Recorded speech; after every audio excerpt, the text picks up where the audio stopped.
Hola, mis amigos. Today we are going to talk a little bit about Frida Kahlo, a surreal and symbolic self portrait artist from Mexico. So she grew up in Mexico, she overcame many challenges in her life, and she loved making self portraits. In fact, when she was sick and battling health problems after an accident, she got into painting and she loved self portraits because she was able to represent her feelings, represent her dreams, and show transformation through the adversity and problems that she faced. So the self portrait was in proportion. She would also use symbolism, representing her life and situations, and also things that she enjoyed. So I read some stories, and you can listen to those too if you want some more information.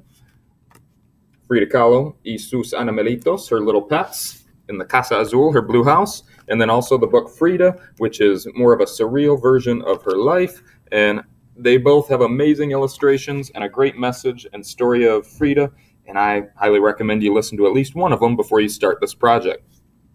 So again, she had many pets in her Casa Azul. She was a surreal artist, so she painted a lot of her dreams. Surreal, think not real life. So surreal, a dream world, imagination, not like something you would see in the natural world. So she was surreal, but she made her portraits in proportion. So you can see those facial proportions like in my other YouTube tutorial. You can practice in your sketchbook facial proportions before you get started on the final copy.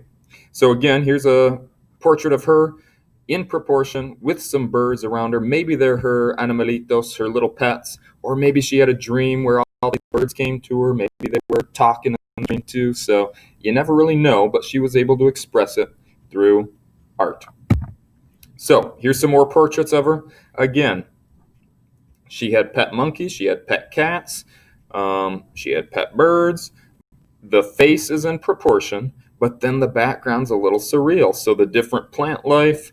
Hello, this is super surreal. She had her head on a deer body. So maybe she had a wacky dream where she was a deer. So she expressed that and illustrated that dream through a funky painting. Very surreal, very cool.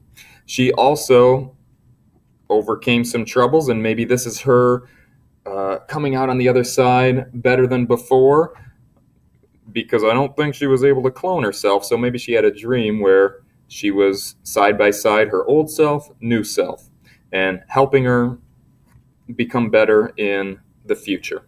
And then also, if you look at some of these, she has some caterpillars and butterflies hanging around. So what do you think a caterpillar going through metamorphosis, changing and becoming a butterfly, what could that represent or symbolize in her life or maybe somebody else's?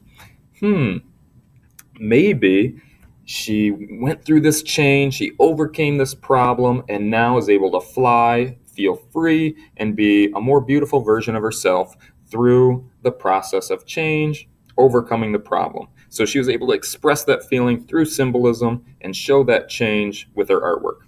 So, for example, in my sketchbook, I did a little practice. So this practice, I have a portrait in proportion, so my face, and just like Frida, except for the double portrait, the clone one here, it's kind of like shoulders up. So we're going to focus on shoulders up, because if you're looking in a mirror to draw, that's probably what you're going to see too.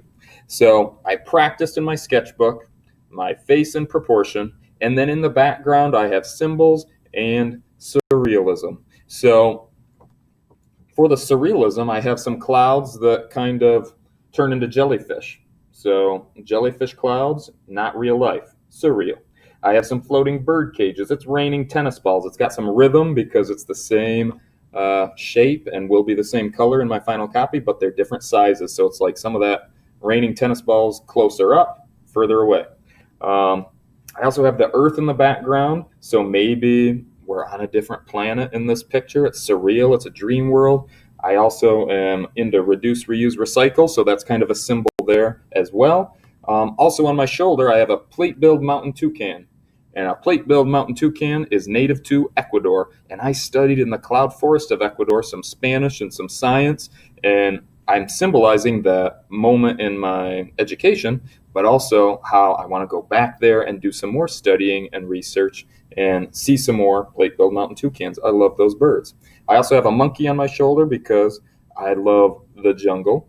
I had some giraffes in the background for safari. I even have a floating iceberg with some pinguinos on it to represent El Artico. And then the jellyfish clouds are kind of like El Oceano. So, like the teams uh, in my art room at Oakview, I'm representing my teaching at Oakview, but also my love of the planet and the different environments. I also have the Eiffel Tower floating on a cloud too in the background because I went to Paris and want to go back for sure. So think of different symbols. Think of some surrealism. Maybe you want to illustrate a dream you've had or just be a little wacky. But we practice facial proportions as the real life part of the portrait. So practice in your sketchbook first. Then when you get to your final copy, you can make it a little bigger. You can also add color. You can use kind of whatever materials you want to use. So you might want to use Sharpie, you might want to use watercolor, you might want to use acrylics or temper cakes or crayon and colored pencil. It's really up to you.